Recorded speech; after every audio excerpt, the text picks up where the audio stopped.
be firing the cannon. Yes, it will be loud, but it's not that fast, so don't worry. All right, again, we're going to be out here for a while.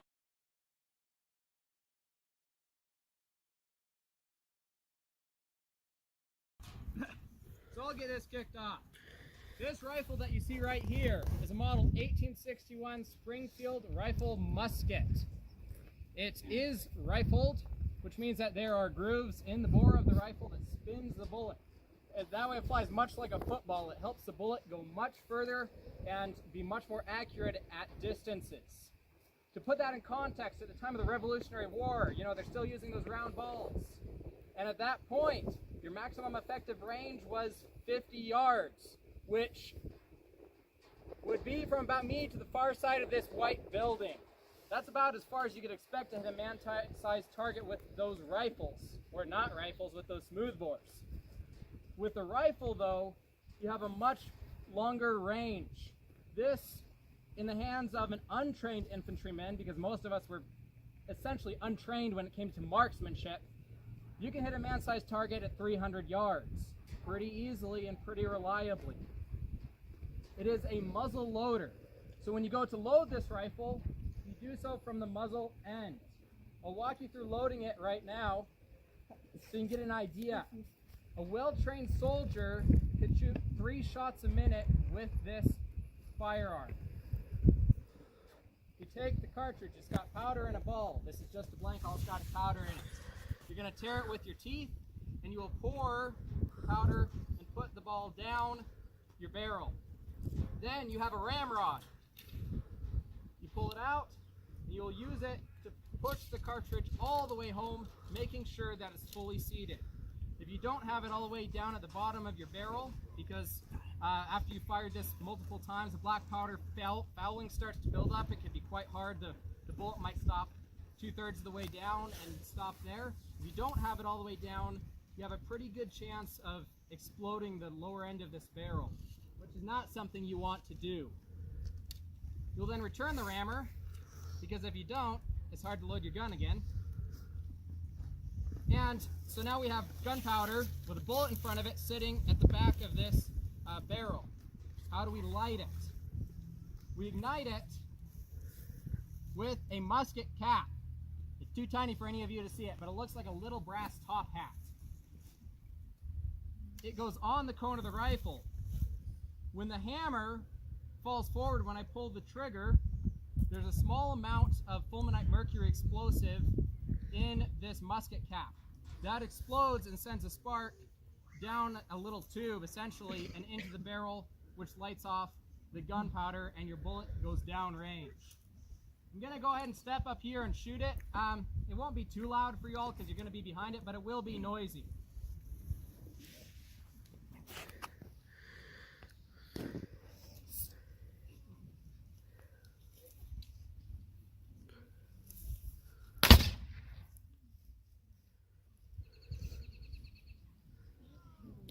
The 1861 Springfield was a very common firearm during the Civil War. It was produced by the North in the millions to be issued to the soldiers.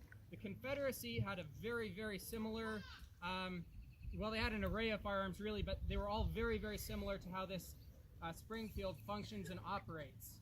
So this would have been the primary weapon you would have seen used on both sides throughout the war by the infantryman.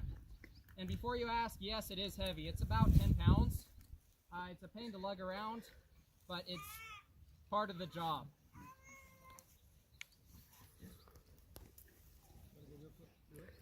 Do a load and fire real quick?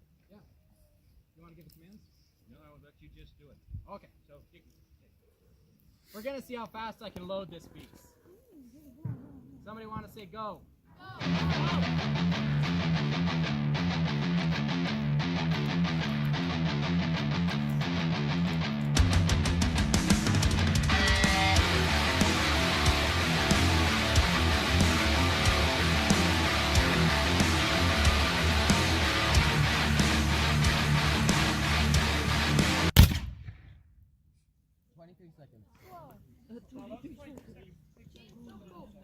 Not very fast, a lot slower, and through the war, there continued to be a lot of improvements in the area of weaponry. So we'll go to some of these other weapons that came along through the war and really made this almost entirely obsolete.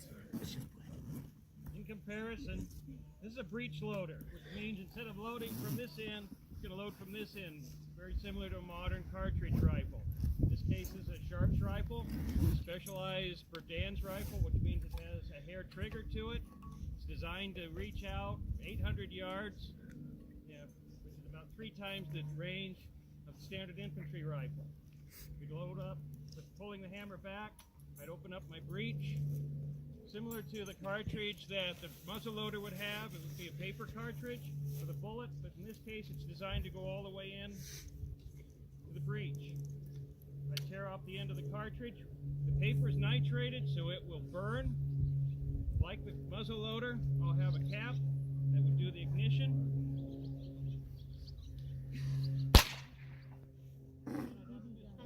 So at 22. Which could happen. It happened a lot. So we just go around, try it again. So at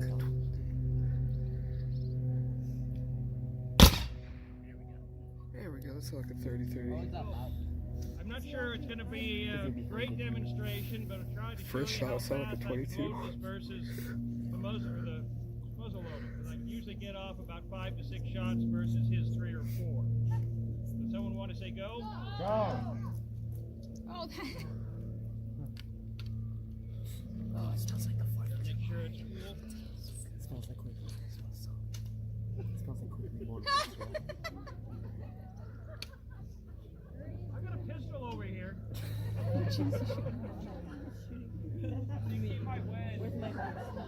Over there. What advantage I have over the muzzleloader? Step out. You notice the length of the barrels? This is a smaller weapon, easier to handle. Another thing I can do that the muzzleloader can't is I can load from a prone position. You want to try? The load from a prone position with this firearm laying on the ground is not the easiest thing to do in the world. So, someone say go.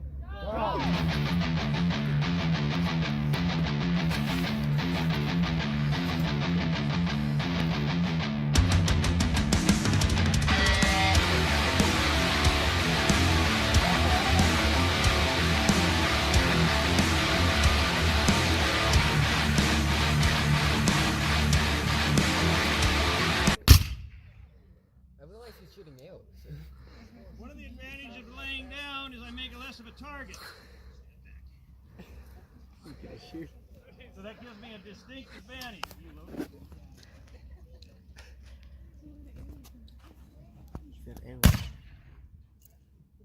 Now in contrast, you have more of a modern repeating rifle. This is the 1860 Henry rifle. Now, this came out during the war. The U.S. government did not believe in having these weapons for a few reasons. It was much faster to shoot. You could shoot more, but they didn't figure the soldiers would take time to aim. They would just start shooting rounds. It carried it used a cartridge round, just like the modern cartridges, just like a Winchester rifle uses. So it was enclosed. So the difference is, with his powder round and paper and his, if they get wet, they're useless. Mine can get wet, no problem. It will still fire. You would load this one though differently. You pull this piece up, you slide your rounds down through the chamber. It would hold 13 rounds. You bring that back, and this would just sit on the last round. And as you fired, it would slowly work its way down. The other advantage to this is being a lever action. First round's in, pull the trigger, second round's in. Southern Army called it the gun that be loaded on Monday and fired all week. Loaded on Sunday. Loaded on Sunday and Yep. fired all week. There was one regiment I know of that was actually out west that was equipped with these, but they were more expensive. And like I said, the U.S. government didn't want their men wasting, they thought it'd be wasting ammunition to issue the Army with this. The other thing is, as he said, when he's lying prone, he's on his side. I don't have to be. If I'm prone, it's just, oh, one there's the first round, and there's the second. You could keep firing, and the soldiers coming at you didn't stand a chance. They would be able to, as you saw with the musket, it took them 22 seconds to load another round. But like I said, the U.S. government didn't issue these out. The one regiment that had them, they bought them themselves to use. And those were not, to put that in context, this gun cost $9 to $13 to produce. This That was over 100. yeah, this was a very expensive weapon to be producing and issuing. I don't have blank rounds for this one. So,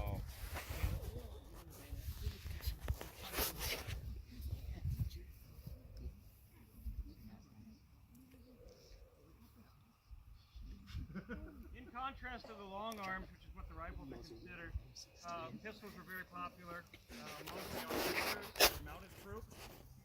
They were of limited range, but you got up to 6 shots. If you had a Star revolver, you got 11 shots plus a shotgun shell. It was very interesting and a popular arm for the cavalry. But officers would have the mat too. Matt had the shotgun underneath. Stuart carried. You already heard this go off a few times during the other demonstrations. We'll kind of give you an idea. These go off real quick if you need to, so you can get more Indians that way as he's shooting arrows at you.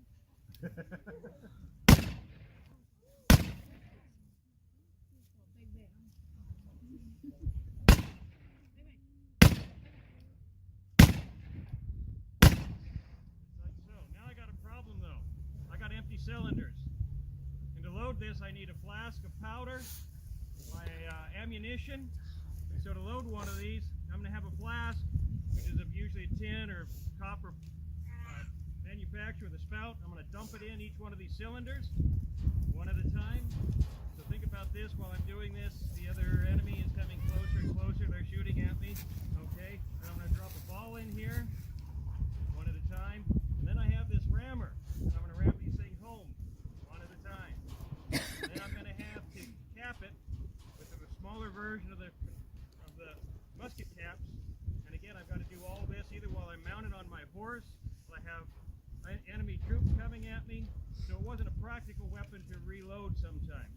Oftentimes cavalry especially would carry extra cylinders, so it was easier to reload. Those cylinders would already be preloaded before they went into battle. So they just had to break down the pistol. Some of the pistols at the time were very easy to break down. This is not. You have to remove a pin here, pull the barrel off, pull the cylinder off, replace the cylinder, put the barrel back on, replace your pin, and then you can shoot again. Easier probably than the reloading too many times on the musket, but still rather laborious. But that's the favorite sidearm.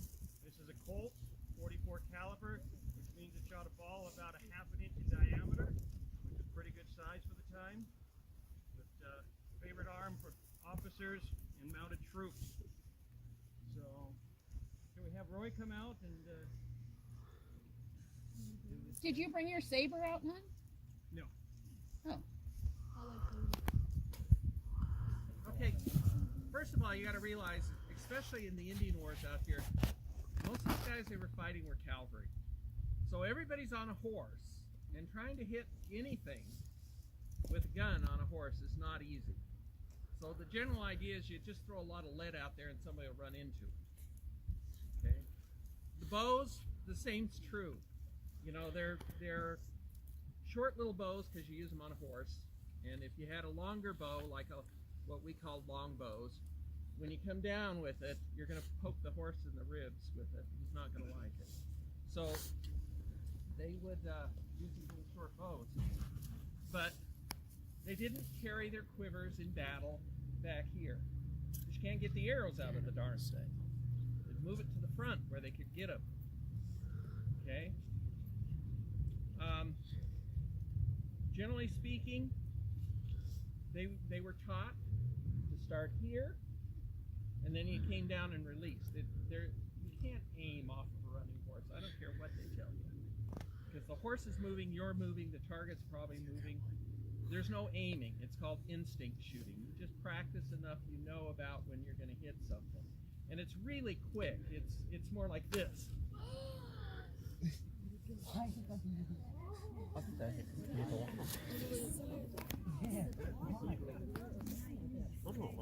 Okay? Or that. Now these are called foo-foos or biwas. They're for shooting people.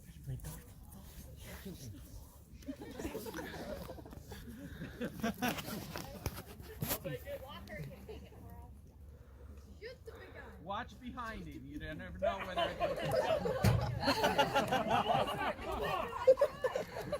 No, enough. All right. So after they got contact the whites, guns became a prestige item, especially the old muzzle loaders. Okay, it wasn't necessarily that they were more effective than the bows, but it was like, I'm rich enough to afford one of these things. And they made great clubs when they ran out of ammunition. But the whole idea was you had to do this off of horses because Indians hated fighting on foot. They were taught from the time they were 3 or 4 years old to ride. And that's the way they were taught to handle things, was off of a horse. Okay? So these guys with these long rifles, they were at a distinctive disadvantage. Because these bows will shoot almost as far as one of those rifles. Okay? But, on the other hand, Indians didn't like to shoot from long distance. They wanted to be up close and personal with it. From me to you was about the average range they wanted to be. Okay?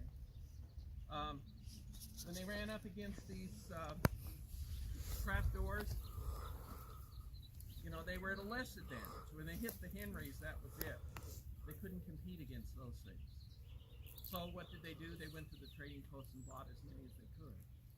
There were a lot of those at Little Bighorn. A lot of them. Okay. So guns were important, but the arrows were even you know, clear into the 1890s, bows and arrows were still being used. Number one, because you don't have to buy the ammunition, you can make your own. And number two, they worked. They were efficient. Okay? Questions? Yeah, this looks like great fun, but when you get hit with one of these, it does kind of hurt. All right? This is not a regular hunting bow. Wind in the grass there. This is not a hunting bow. This is just for playing. All right.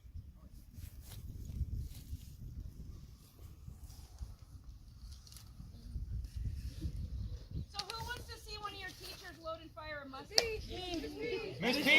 Miss P! Miss P! Miss P! So we have something special for her, so pick out a different teacher. Oh,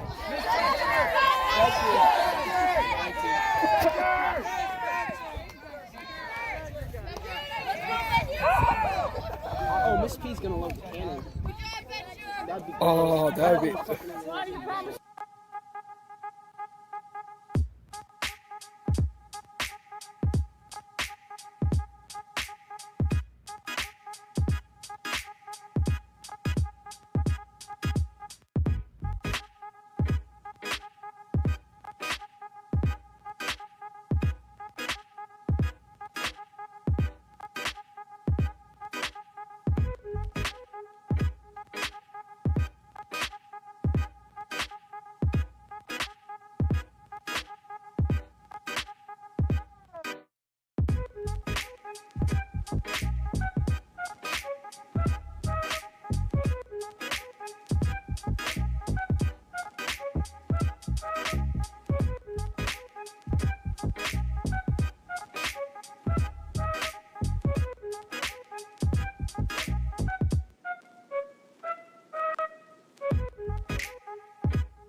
to shoot a 3. Yay! Don't do basic training. Yay! Time for the real war. No more. That's all you get. That's all the training you get. Nice job, Miss Besser. It's like that's the all the training you get. That's what we probably should. You're the one All that right, put the fun back to the cannon crew. Tallest guy in the front. line. Guy in the back shooting small people. Guys, what? Probably best we just get right into it and load it. So, any questions you guys have before we load it? When we go to shoot, please cup your hands and just put them over your ears. That's all we ask. It will be a little bit louder than those guns. Yes, sir. What did you do? Don't hurt your ears. Your ears will be ringing for a while. Sounds like fun. You might listen after that. He needs to stand in front of the cannon.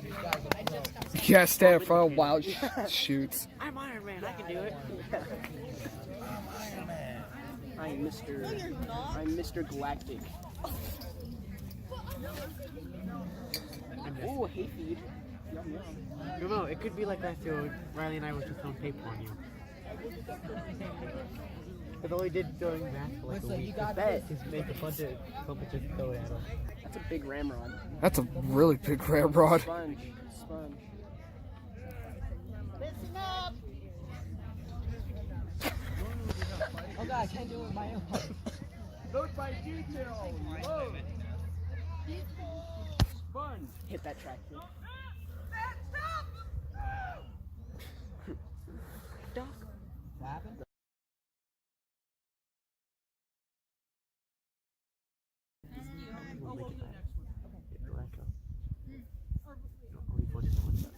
He's ready. Now I think it's appropriate if we have a teacher fire the gun off. So. The popular choice. Alright, Miss P shooting a cannon is much better. That's a lot scary because they're a little hiddle. Yeah.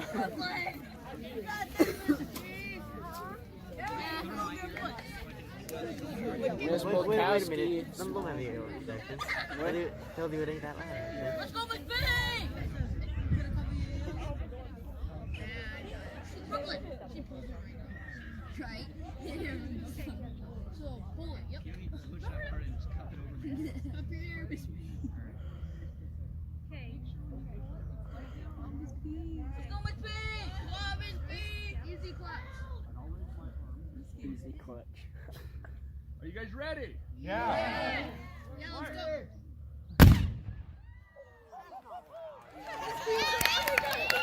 Ow, my chest. Oh. It felt funny. I didn't see a projectile either. Nice job, Miss P. Nice job, Miss P. And now the grass fumes. Yeah. Give me some. They just felt sit in the grass. Crawl on your belly. Run in front of the cloud. Now pay attention, because they still have stuff they have to do after every single time they fire. He's ready. I think we need another volunteer. I was thinking of the museum director. It's Bollinger. Oh wait, no. I was looking for you. I'm a little thing. I Now it smells like 4th of July. Yeah, it smells good. It smells great. Black powder smells so You good. think 4th of July? Black powder. Have you ever got to a black powder range? It smells good. What kind of horses are you smelling? Gunpowder horses like this shit. Supposed to diarrhea every day. Yeah. You guys ready? Yeah, you. Fire. Oh yeah, that's not that bad. Well, since we're back here, it's not bad. Up there, I get shot fire. Well, than that, cool. yeah, it's good. Wish I didn't blink. When your gun goes off, More? Yeah. Oh, like when the boat good come with up, I had to go backwards. Yeah. You're like, ah. He did fall backwards. Right next to me, he just like, up. No. I have no more one. Oh, okay, then I'll get something else. Oh yeah, my big thing broke this morning. I broke with my chain. I whipped my chain and it just fell. I put a look down there and it just broke. I got a chain in here too. Another chain. I found it on the road one day. Just got in here.